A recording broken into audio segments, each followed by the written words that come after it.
step into a world alive with jazz music, glittering chandeliers, and clandestine rendezvous, where a lively young woman named Thelma Morgan Furness danced through some of the most intriguing moments of early 20th century high society. Born in 1904 amid the pristine grandeur of the Swiss Alps, Thelma arrived in the world hand in hand, almost literally, with her twin sister, Gloria. Their mother was a passionate, temperamental force with roots in both Ireland and Chile, and their father a roving American diplomat whose postings swept the family from Switzerland to Holland and Spain. As children, Thelma and her twin moved through a carousel of cultures and languages, a whirling global upbringing that left them with a melodic blend of accents and an unshakable belief that they could trust no one but each other. By turns naive and savvy, Thelma grew up in the shadow of her mother's capricious temper. Sometimes Laura Morgan showered her daughters with kisses. Sometimes she erupted like a volcano at the smallest provocation. In her more cynical moods, she insisted there was no such thing as genuine friendship, only a give and take of power in which a clever woman could entice men to do her bidding. This worldview shaped Thelma and Gloria in complicated ways. Even as the twins yearned for true romance, they instinctively recognized that their mother's advice, that success in life depended on how skillfully one could manipulate wealthy or powerful men, was, in many circles, no less than an accepted strategy. Their meandering childhood tumbled them first through English boarding schools they despised, the cold dormitories, the dreary meals, the unwelcoming classmates, and then to a Swiss institution that proved just as stifling. By the time the Great War loomed, their father's diplomatic work prompted an exodus from Spain, and the girls landed in New York in 1916. There, they finally tasted a freedom they had never known, relishing the electric pulse of Manhattan. Although Thelma and Gloria were still teenagers, their parents were absent much of the time, leaving them under the loose supervision of a landlord or convent school. With their wide eyes and gossip page glamour, they soon found themselves embraced by New York City's nightclubs, where Broadway celebrities, silent film stars, shady bootleggers, aristocrats, and even petty criminals all mingled in a bizarrely egalitarian, after-dark world.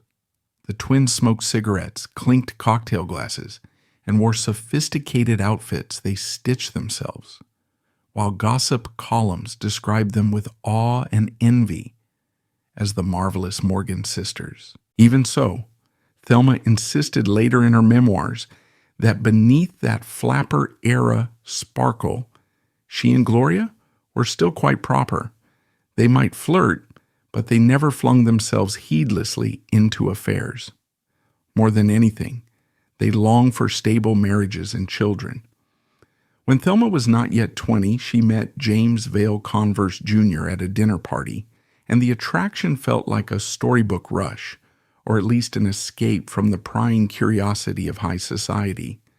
The two impulsively eloped, traveling to Maryland so they could wed swiftly, but the fairy tale glow soon dimmed. James came from a wealthy lineage, yet he had wasted most of his money on failed business ventures. Worse still, he drank too much and treated Thelma with frightening bursts of anger. The relationship imploded dramatically after she suffered a miscarriage, allegedly triggered by a fall under murky circumstances. Thelma's only true support during her recovery was her sister Gloria. James hovered on the periphery or disappeared altogether.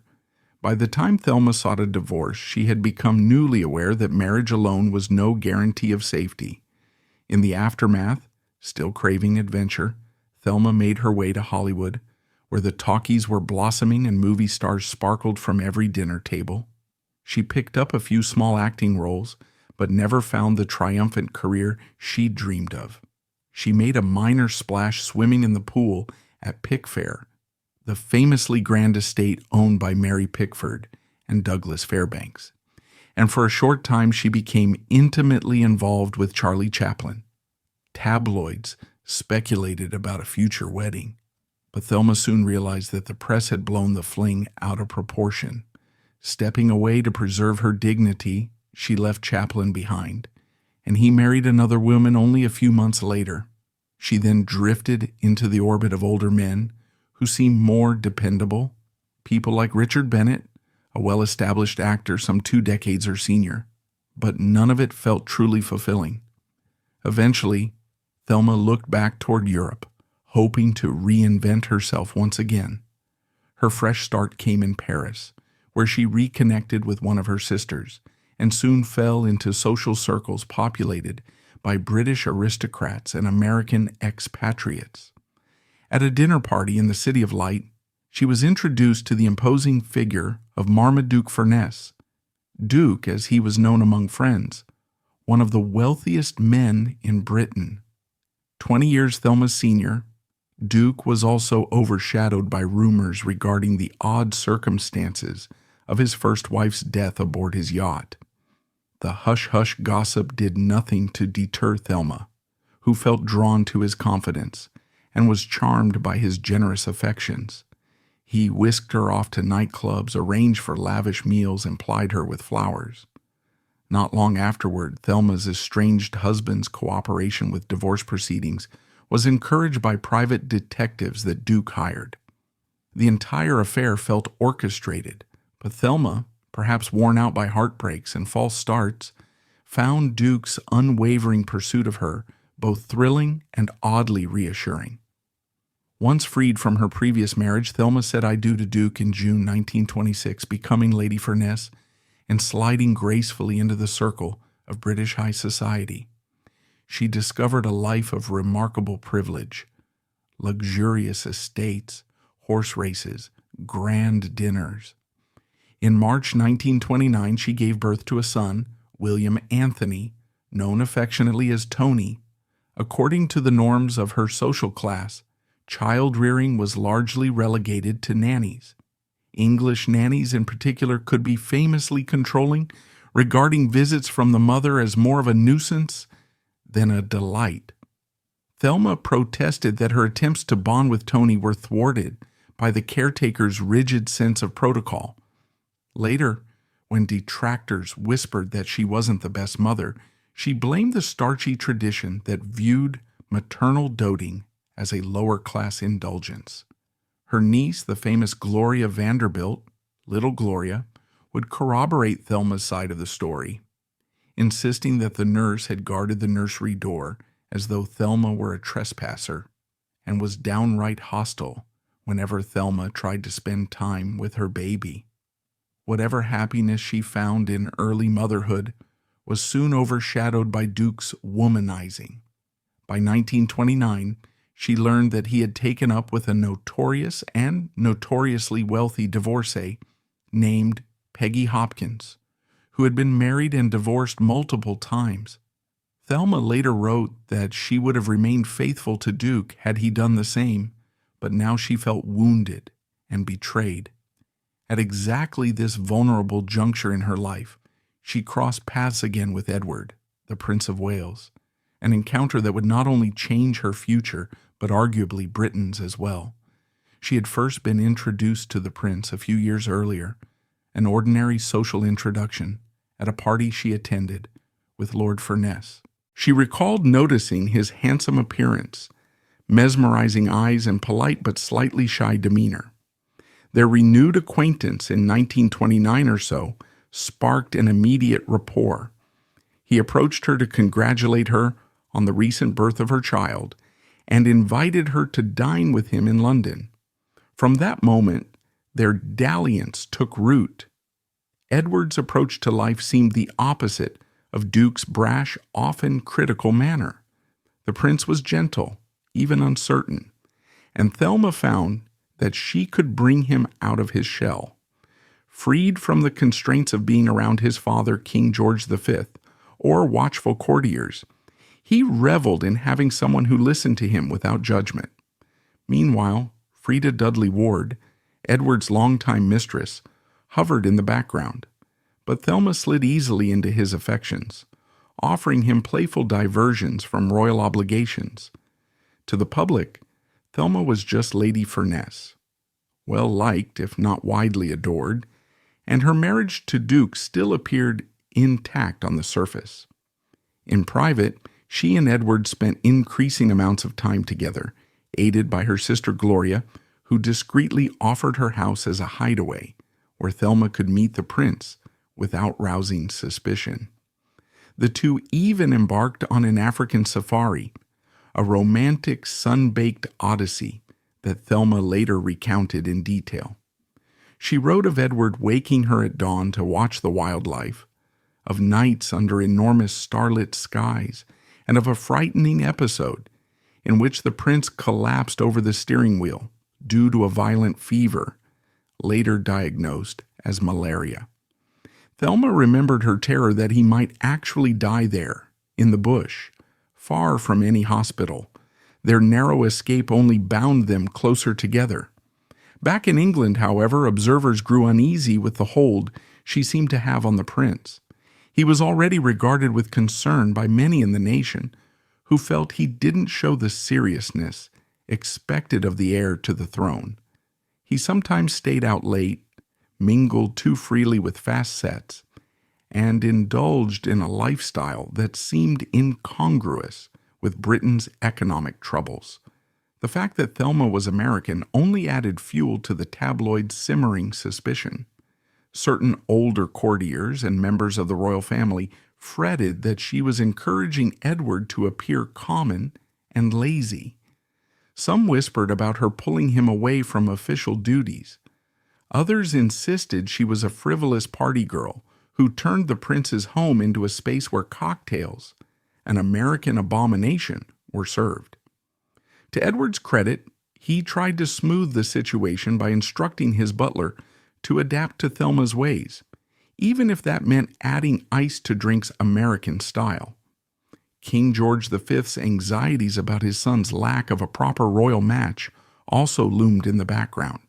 Advisors floated European princesses for Edward to meet, hoping to find him a suitable bride, someone who would not stir scandal, someone the king would approve.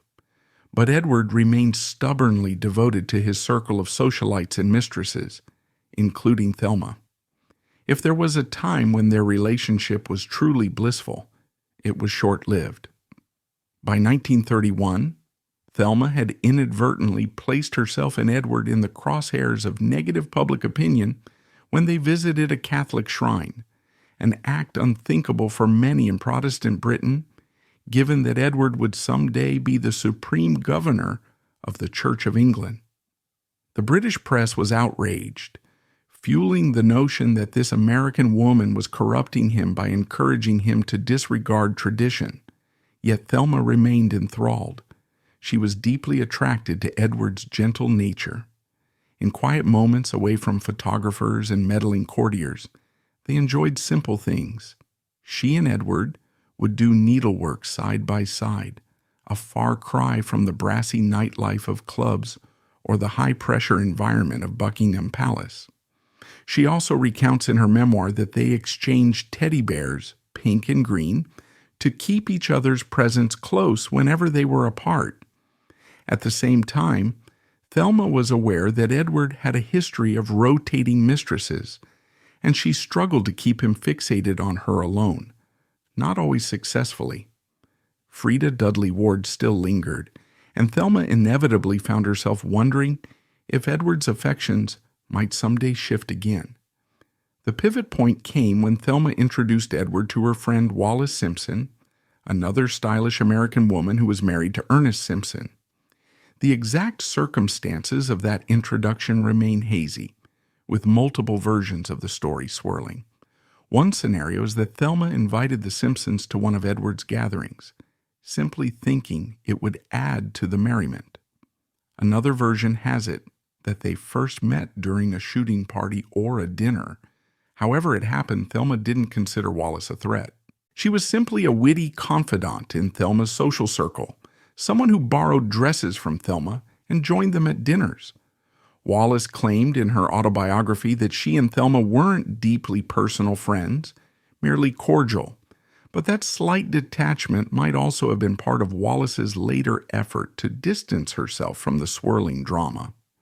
Regardless, Thelma left London for America in early 1934, partly to check on her twin sister Gloria, who was locked in a tumultuous custody battle for her child, the future fashion icon and heiress little Gloria Vanderbilt.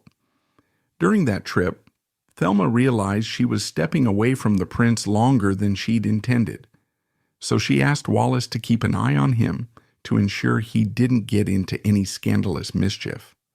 Wallis smiled and promised to do so. It was a fateful decision.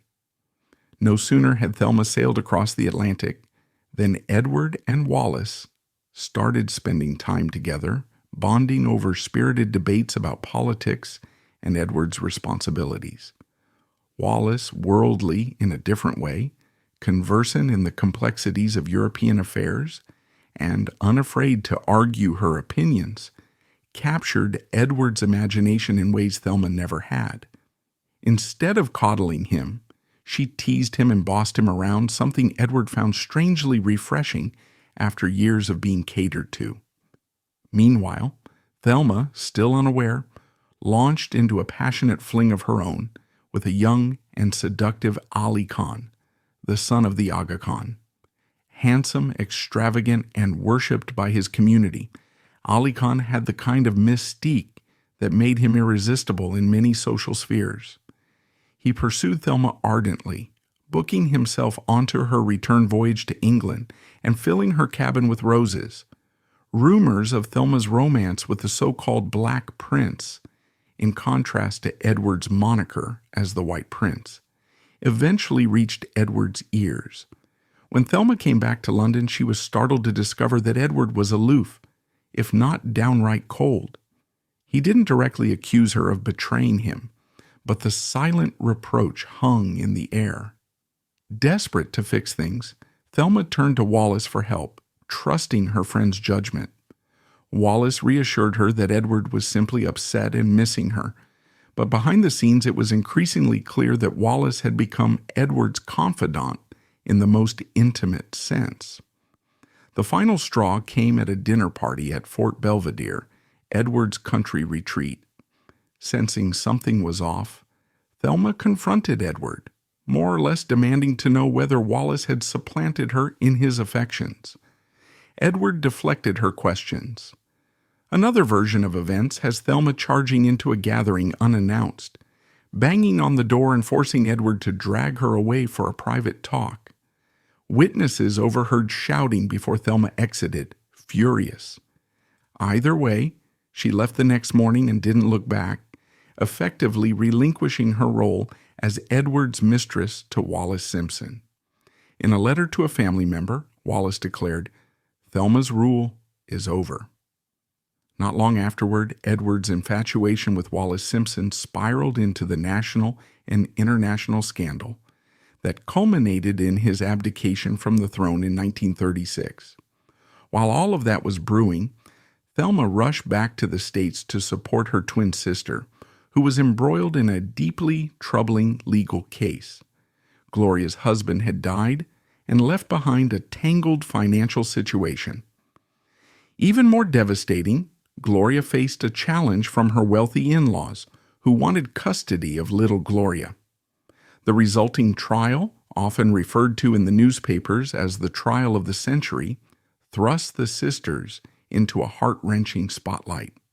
Their own mother turned against them, testifying that her daughter Gloria was an unfit parent.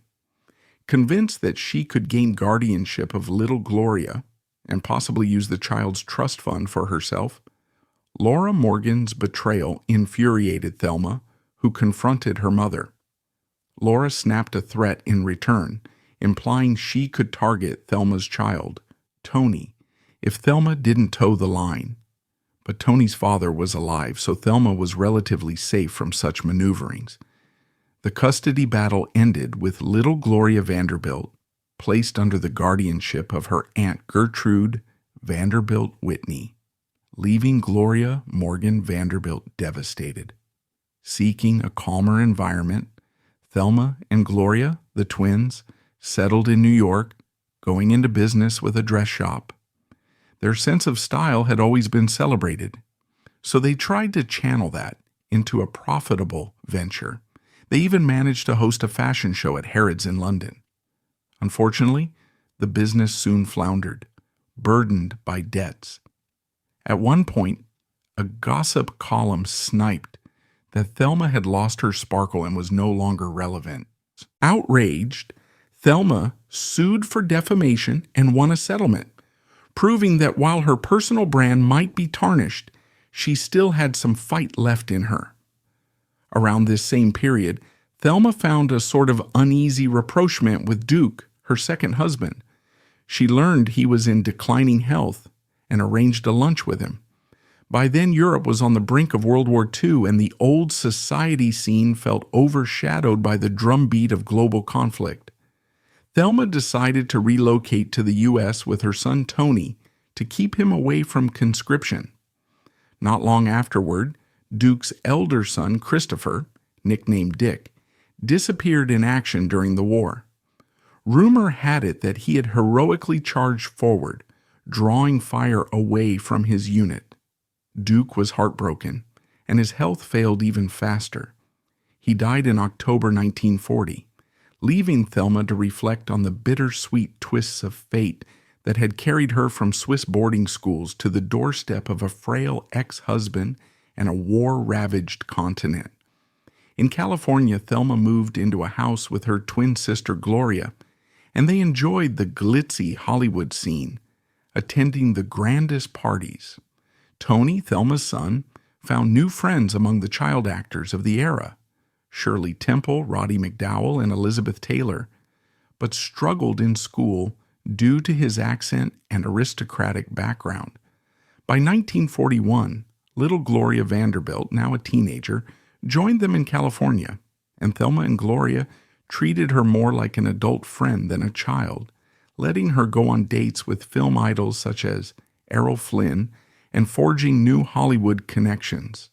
When she married the much older Pat DeSico, they gave the union a lavish cocktail reception, only to be startled by a wannabe robber who crashed the party, demanded valuables at gunpoint, then apparently had a change of heart the next day and returned Thelma's stolen jewelry with a cryptic note referencing the British monarchy's motto.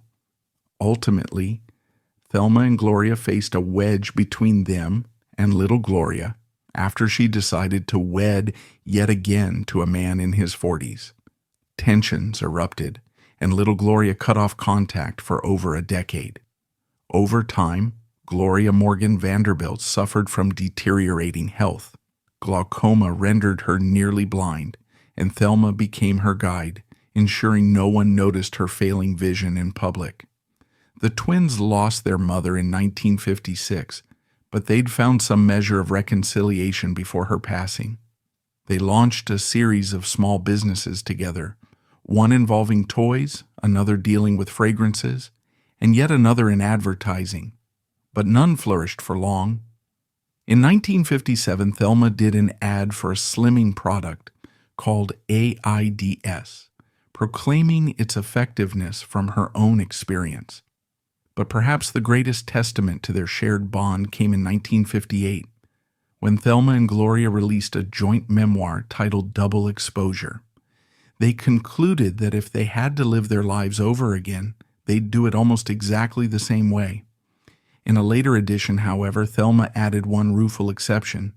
She would never have introduced Wallis Simpson to the Prince of Wales.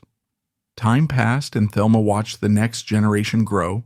Gloria Vanderbilt remarried happily, became pregnant, and invited Thelma and their mother to her 60th birthday celebrations and beyond. But that fleeting moment of unity was cut short when Gloria Morgan Vanderbilt's health collapsed from cancer. Thelma stayed by her bedside, holding her hand in those final days. Gloria Vanderbilt, the niece, would later write that her mother truly loved no one as much as her twin. After losing her sister, Thelma carried on a few more years, supporting her son Tony as he entered the House of Lords. In 1970, she watched him deliver his first speech there, beaming with pride. Around that time, she visited little Gloria and fell ill. On her way to the hospital, Thelma passed away from a heart attack. Inside her handbag, nurses discovered a small, ragged teddy bear that Thelma had once exchanged with Edward, Prince of Wales, decades earlier when their romance was at its incandescent peak. Thus ended the remarkable life of Thelma Furness, Lady Furness, the glamour girl twin from the Swiss Alps, the friend turned rival to Wallis Simpson, the star of Manhattan gossip columns, the confidant and lover of a future king, and a woman who lived through heartbreaks, divorces, bankruptcies, transatlantic drama, and the roiling transformations of 2 world wars. She'd begun her journey as a wide-eyed girl grappling with her mother's mercurial moods, and she ended it clinging to a memory of a love affair that had not only altered her own fate but arguably shaped the British monarchy. All the while, her twin sister Gloria stood by her side, their bond unshakable amid the swirl of fortunes gained and lost. Even in death, Thelma's life lingers as a tapestry of contradictions. An American socialite who became British nobility, a mother who fought to see her son while trusting nannies to raise him, a confidant who introduced Wallace Simpson to the Prince of Wales, inadvertently paving the way for an abdication that rocked the empire, a devoted twin who always returned to Gloria's side whenever crisis struck. If some might say Thelma's choices were rash or unwise, others would argue she was simply carving out a life of independence and excitement in an era when women's roles were narrowly constrained. By defying convention, she left behind a story that glitters with cocktail parties, famous lovers, triumphant comebacks, and lessons hard-learned through scandal and heartbreak. There is something haunting about the final image of Thelma's life, that worn-out teddy bear she couldn't let go of, a token from Edward. The prince, in turn, famously walked away from the throne for the woman who replaced Thelma in his affections. The world remembers him and Wallace Simpson through a swirl of sensational headlines, but fewer recall the once charming Lady Furness who, for a time, captivated him with her warmth and American irreverence. In the end, she retreated into a quieter existence in California, offering glimpses of her old vivacity at parties hosted by wealthy friends, helping her sister and niece navigate the choppy waters of celebrity and inheritance. Even the final heartbreak of losing Gloria Morgan Vanderbilt couldn't extinguish Thelma's unwavering loyalty to family. And perhaps that is her legacy, a woman who moved through the highest echelons of society, brushing shoulders with royalty, film icons, and shipping magnates, yet time and again circled back to the one person who mattered most, her twin sister. From the twin bond to the ill-fated introduction of Wallace Simpson, from the sumptuous receptions on Duke's yacht to the moment she cradled a malaria-stricken Edward in the African bush, Thelma Furness's life offers a panoramic view of an era rife with transitions, old-world aristocracy meeting Hollywood glitz, monarchy grappling with modern mores, and women like Thelma testing the boundaries of independence and scandal. She might not have changed the course of history single-handedly, but she was undeniably a catalyst in one of its most dramatic royal upheavals. For those who relish the hidden stories behind glittering ballrooms and cunning gossip columns, her tale stands as an opulent, poignant, and cautionary reminder that love and ambition can collide with seismic consequences. In the wake of that collision, Thelma left behind a swirl of unanswered questions about Tony's paternity, about how much she truly grasped Wallace Simpson's ambitions, about whether she regretted trading her stable status for Edward's fleeting affections. But she also left behind an undeniable sense of romance, that hope of capturing something luminous even if you lose it in the end. It's a resonance that is carried through time, further illuminated by accounts from family, friends, and historians who piece together those frantic, joyful, and heartbreaking nights in London, Hollywood, and New York. It's the reason Thelma's story still arrests our attention. She danced on the edges of legendary events, forging paths that rewrote destinies not just for herself, but for the British throne. At her final resting place, beside her twin sister, in a cemetery in Culver City, one might picture Thelma's spirit at peace, her romantic illusions finally at rest, reunited with the only constant love of her life, Gloria. And in that silent tribute there is a certain bittersweet beauty to the knowledge that she lived loudly and fully riding the crest of scandal and devotion until the last day she drew breath. If she made mistakes, she owned them. If she lost fortunes, she found ways to survive. If she introduced the two people who would create one of the greatest royal controversies in modern history, well, perhaps Thelma Furness would only offer a wry smile and say, in the words she later appended to her memoir, that she wouldn't change a thing about her life except maybe that one fateful introduction. Thank you for joining this journey into the scandal-laced, passion-fueled, and heartbreak-strewn life of Lady Thelma Furness. Her story may read like a Hollywood script, replete with divorces, exotic affairs, celebrity encounters, and whispered confessions. Yet it was very much real, leaving imprints on high society that linger in footnotes and diaries to this day. If there's a moral, it's that the line between glamour and tragedy is often as fragile as a threadbare teddy bear tucked into a handbag, waiting to remind us of the moments and the people we've loved and lost along the way.